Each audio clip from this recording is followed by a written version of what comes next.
Okay, last time we're on chapter 27. Last time we talked about Jacob's trickery, basically instigated by Rebekah in order to trick Isaac into giving Jacob the blessing, which God had already given him, right? And we also talked about how everybody sins in this, like everybody. Isaac sins by showing favoritism to the one that he shouldn't show favoritism to. Rebekah sins by wanting to trick her husband. Jacob sins by lying. Esau sins by despising his birthright.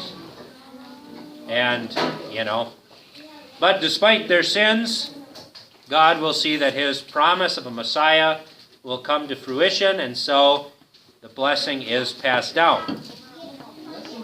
So we are on, we finished with, I think we began verse 30, right? And then it was time to go. So let's start 30 through 33.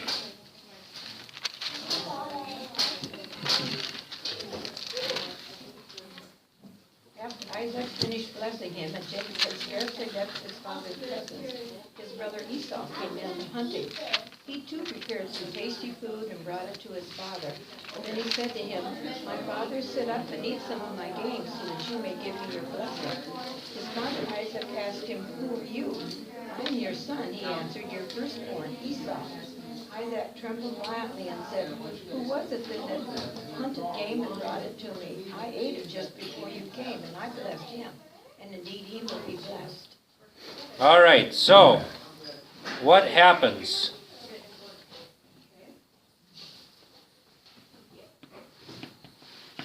Isaac realized he's been tricked. Say that again? He's been tricked. Yep, he sees he's been tricked, right? And it's quite a shock because he, Has given away the blessing. well, he shakes violently, right? He is, and he also comes to the realization that Isaac, it wasn't right what Isaac did, but he sees God's hand in it. Isaac sees that he sinned by preferring Esau over Jacob, even though God said that the younger would serve the older. And this is why he says, "Yea, and he shall be blessed." That means he will remain blessed, right? You see, the blessing is not a matter of subjective human affection, right? Just because Isaac prefers Esau. But it's a right. It's a right entrusted by the blessing and grace of God. And the will of man can't just capriciously withdraw this, right? So Jacob is going to remain blessed.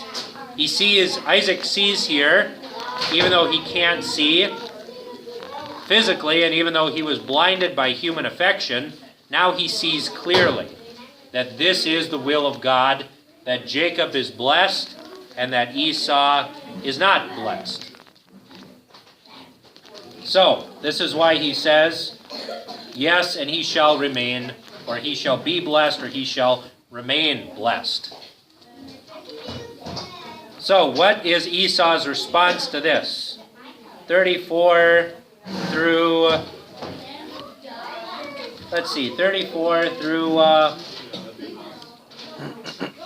38. And when Esau heard the words of his father, he cried with a great and exceeding bitter cry, and said unto his father, "Bless me, even me also, O my father." And he said, "Thy brother came with subtlety, and hath taken away thy blessing." And he said, "Is not he rightly named Jacob? For he hath supplanted me these 2 times. He took away my birthright, and behold, now he hath taken away my blessing." And he said, "Hast thou not reserved a blessing for me? And Isaac answered and said unto Esau, Behold, I have made him thy lord, and all his brethren have I given to him for servants. And with corn and wine have I sustained him. And what shall I do now unto thee, my son? And Esau said unto his father, Hast thou but one blessing, my father? Bless me, even me also, O my father. And Esau lifted up his voice and wept. All right, so how does Esau take this? Poorly. Yes, that is a good one. Yeah, that's the understatement of the year, right? But it shows that you don't know how precious something is until it is gone. And not just gone, but irretrievably lost, right? There's no going back now. Did Esau care about his birthright when he was hungry? No. Did he care about this blessing? No. He only cares about it now that he can't have it. So Isaac realized right away that it was God's doing that Jacob got blessed. Right. Because otherwise, he would have cursed Jacob. Right? But he sees and hears the will of God. And you see, that's the thing.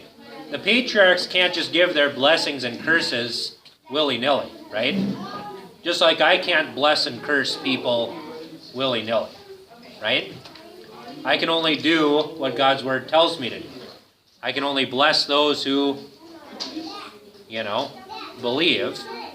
And I can only curse those who don't, right? My blessing and cursing is contingent on God's blessing and cursing. And it's the same way with parents, right? Blessing and cursing isn't just like well-wishing, right? Like, hope everything goes well for you. No, blessing and cursing in the Old Testament it's objective. It's real, right? And it's tied up with God's blessing and cursing. And so here we see, even though Isaac was done in by trickery, he sees that he still acts as God's arm in all this, right? That even though he's tricked, and even though he was a pretty poor giver of the gift, God's will is still done, right? And so Isaac comes to that realization, right? That he can't bless people, he can't bless Esau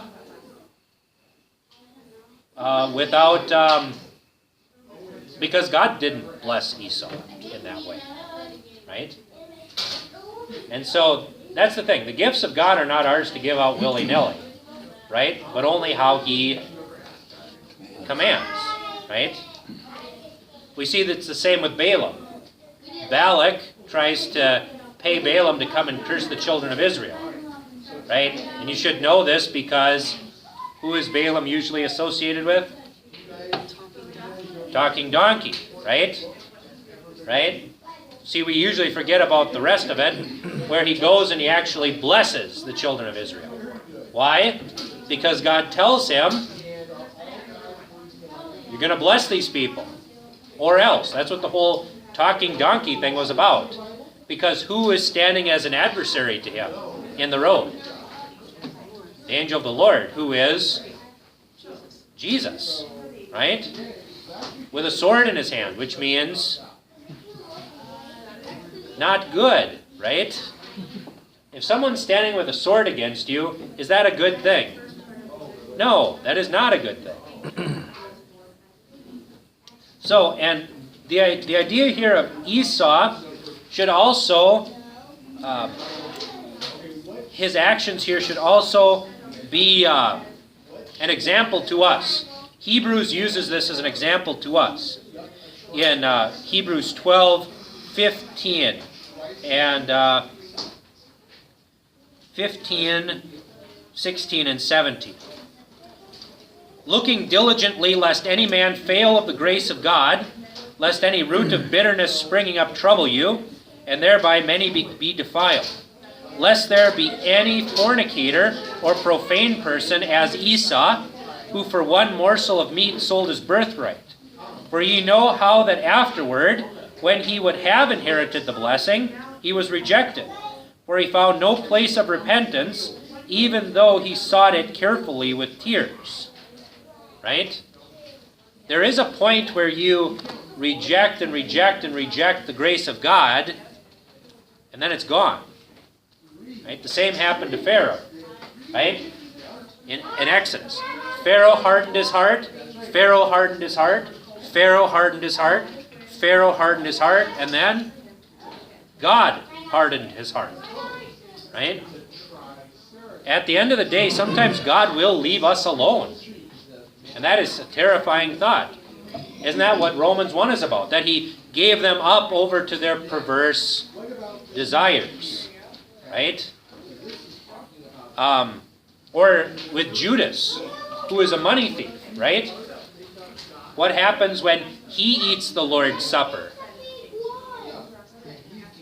He's not only condemned, but who enters him? Satan, right? So, if you continue to abuse and despise the gifts of God, bad things happen, right? So, Esau weeps, and it's not, but all of his weeping is not going to be able to bring back the promise which he disdained and therefore lost. So, verses 39 through 40. What kind of blessing is Esau going to get? His father Isaac answered him, Your dwelling will be away from the earth's richness, away from the dew of heaven above. You will live by the sword, and you will serve your brother. But when you grow restless, you will throw his yoke from off your neck. Okay, so, does this sound like much of a blessing? No, this is not much of a blessing. This is really pretty much a curse, right? It's a modified curse. He says, Your dwelling shall be away from the fatness of the earth and away from the dew of heaven. Now this is like the exact opposite of what he blessed Jacob with, right? What land does Jacob and his posterity inherit? The land of milk and honey, right? It's a good land, right? It's a fruitful land. Now, what do the Edomites, the descendants of Esau, inherit? That's exactly right. They inherit a bunch of rocks. They inherit a mountainous wilderness where very, very little can grow. On the east side, there are some places where it's actually fertile, but for the most part, it's one of the most desolate areas in the world. So, not a good deal. How is he going to live? By the sword, which means, how is he going to make his living? Fighting? Robbery? Yeah? So, not good ways to make your living, right? And what do we know from Jesus' words? He who lives by, dies by. Mm-hmm. He who lives by the sword shall die by the sword. And you shall serve thy brother, which actually takes place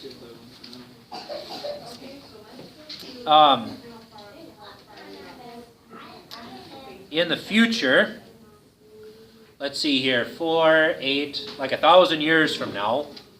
At least, probably about 1,000 years from now.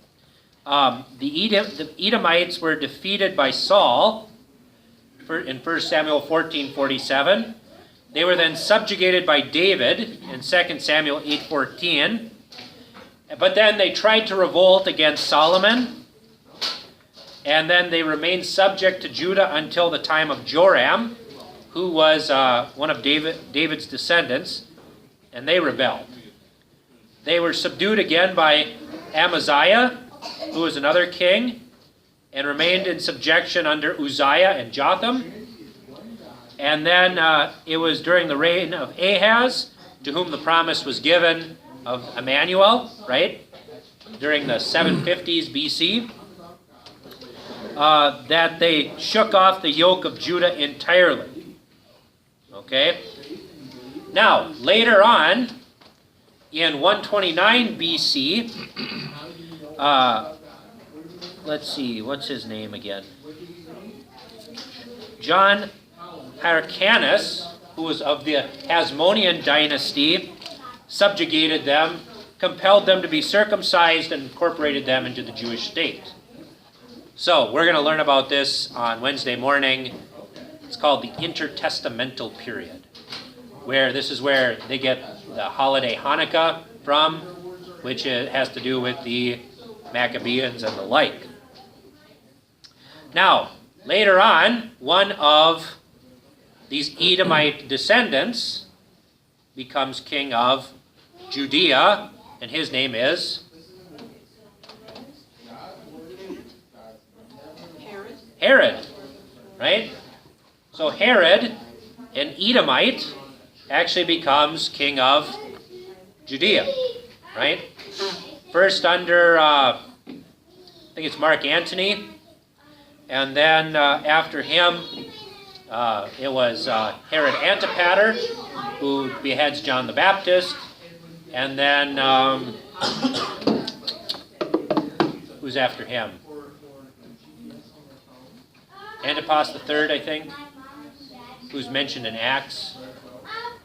So, and then basically there's an Edomian dynasty that rules until the destruction of Jerusalem in AD 70. Okay? So here we see that Isaac's promise goes basically even past the New Testament, right?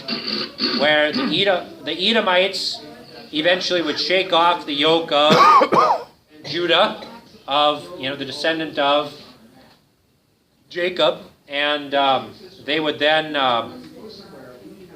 actually rule Judea for a while, even though they were pretty horrible people, right?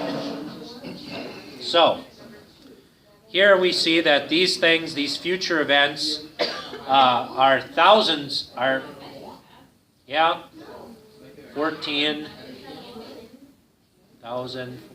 like 1,700 years into the future. That's what we're talking.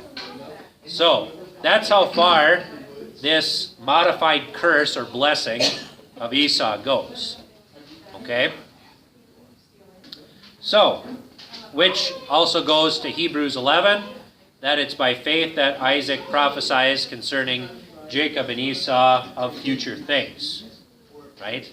So, here we see that the hatred and the fighting between these two nations will continue for a long time. And in fact, some of the minor prophets also deal with the fallout here.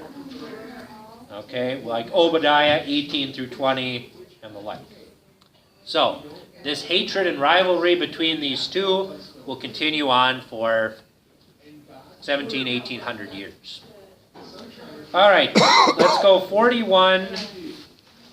Let's read verse 41.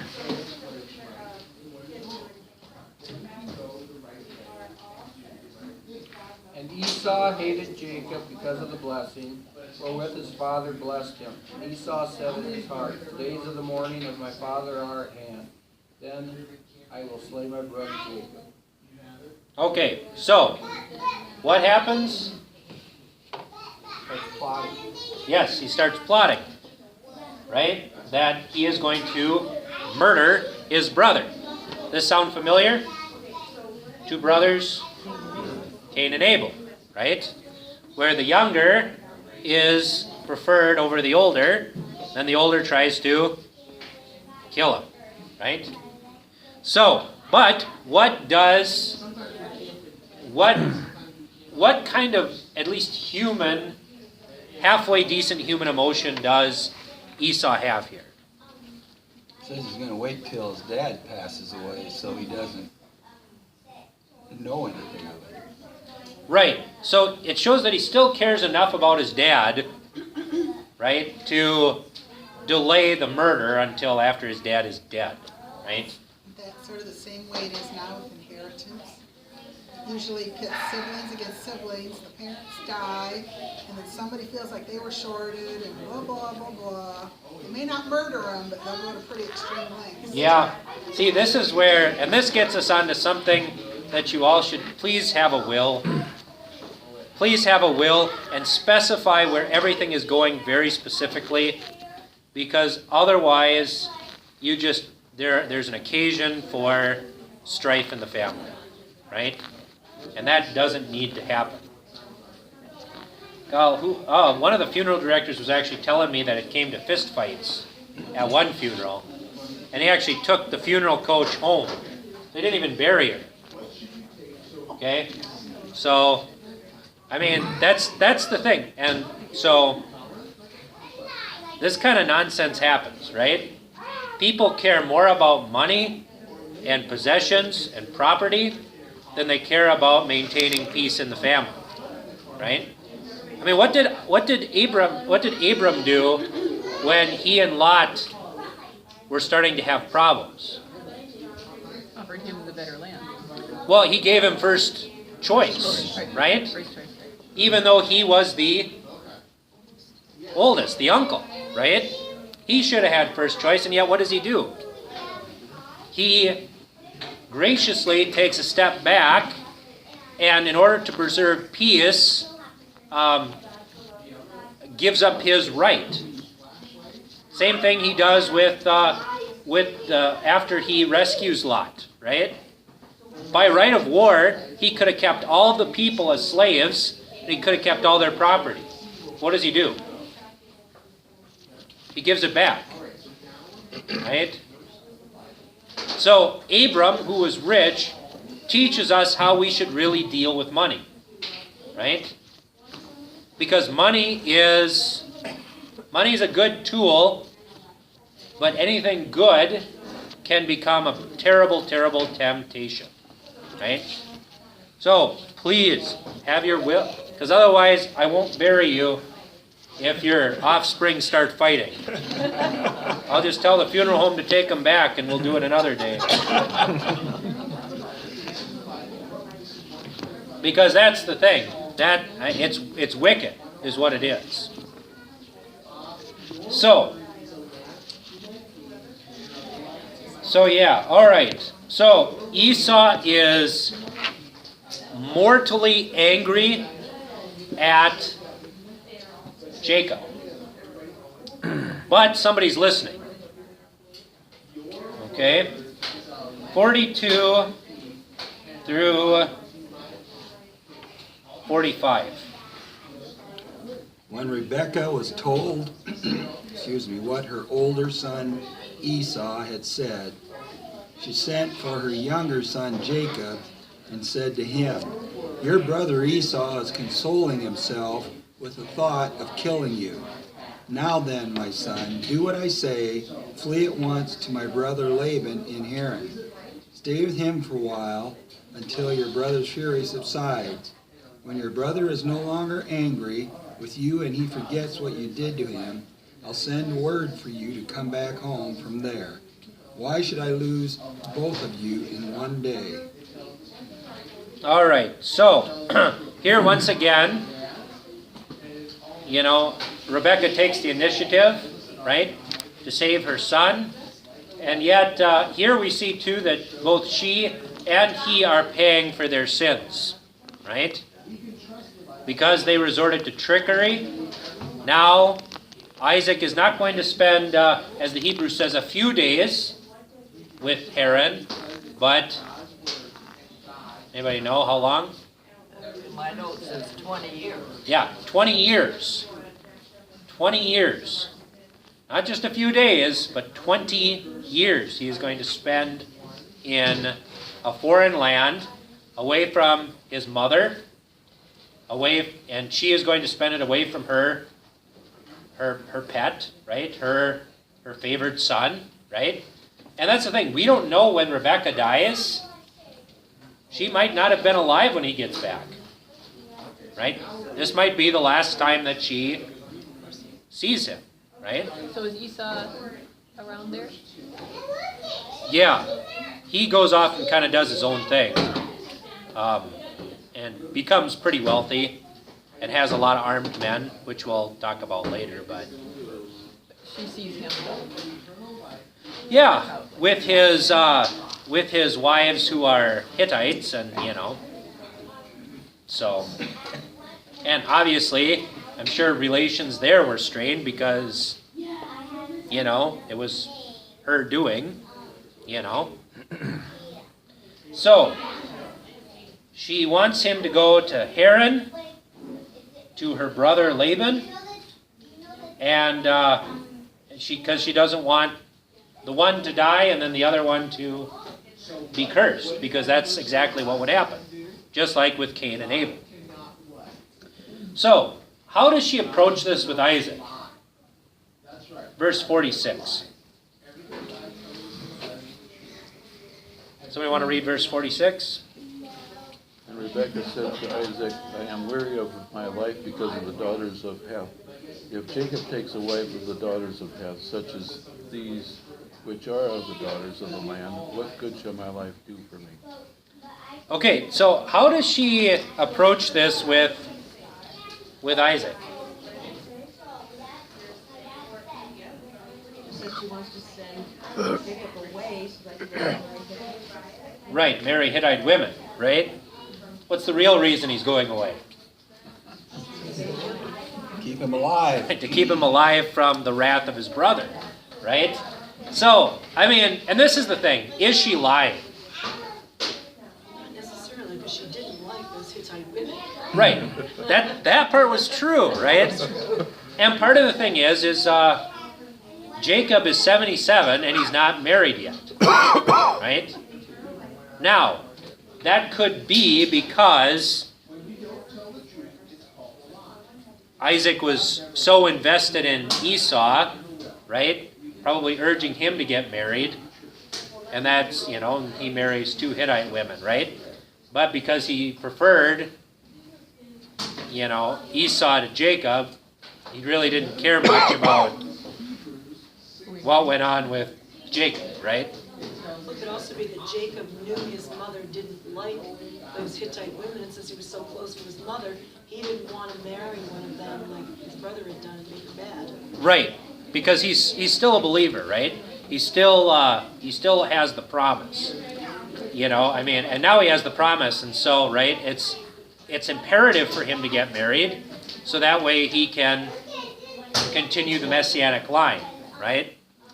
So, we see that the ostensible reason there is to get him married, right? To find someone who, at least, even if they're kind of heterodox, kind of believing wrongly, it's better than an outright pagan, right? Well, all these things had to happen so that this would happen. Right, and we see God's hand in it, right? Yeah. Even though because of Rachel's scheming and because of Jacob's trickery, it tends to make things worse, right? God still works through it, and he still brings good out of evil, right? That's the thing. Does the good that comes out of these things make their crimes, their sins, any less sinful? No, right? Just with like a baby born out of wedlock, right? Is the sin that they committed still sin? Yes, it is, right? It's against the 6th commandment. Is that baby a gift from God? Yes, right? Can God bring good out of evil? Yes, and he does.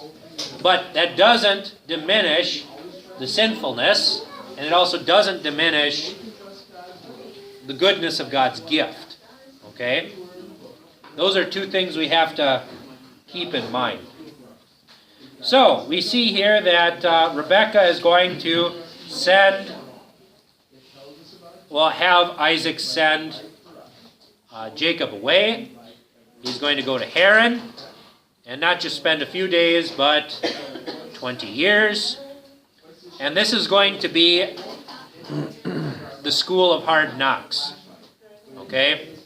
The trickster is going to he's going to meet his match in Rebekah's brother. And he's going to be laid low, and it's going to be a school of chastening for him. But remember, God loves those whom he chastens. Right? Why does he do this with Esau, or with Jacob? In order to purify him, to burn away the dross, and to make him cling even more to the promise. Okay? That's why God sends us crosses. That's why he punishes and chastens us and disciplines us. The reason why he does this is because he loves us. And sometimes, like in the case of Jacob, it's going to take 20 years. So, so that's the thing. So, not going to be an easy time, but, the best gold isn't the gold that comes out of the ground.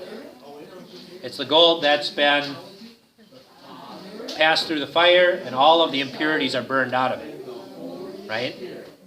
So, all right, we're on chapter 28, and we've got 2 minutes left, so any questions?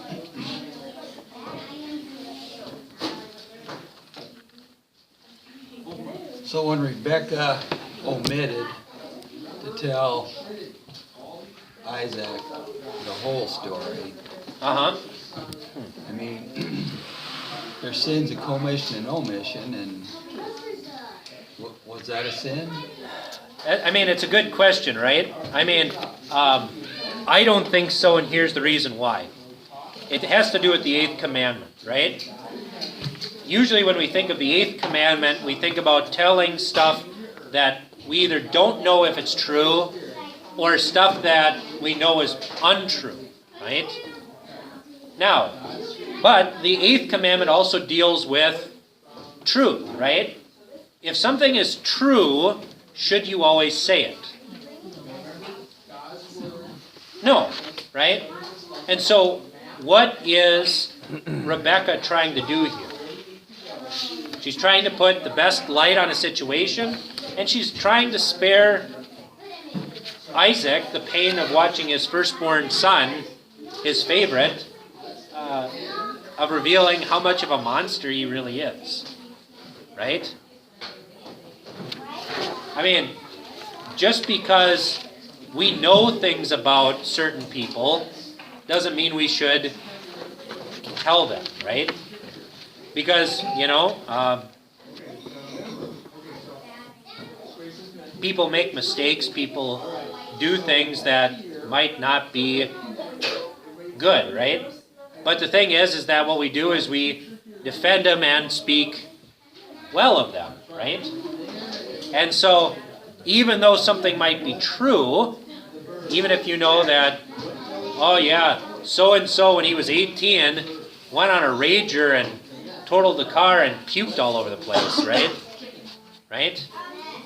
Or so-and-so really had a temper when he was 25 and knocked some guy's tooth out, right? Is it true? Yes, it's true. Do we say it? No. So that's how I think that's part of the reason with, I think she is concerned with him getting married. I think that's always something in the back of her mind. But if you can say something without making something worse, because, our neighbor's reputation is very important too, right? So, and we do see that Esau does come around, and in fact we even begin to see some of the changes almost immediately, because he takes a third wife. So, I mean, baby steps, right? Instead of marrying 2 outright pagans, he marries a daughter of Ishmael, right? So, it's, I don't know why anyone would want 3 wives, but, whatever. So, all right.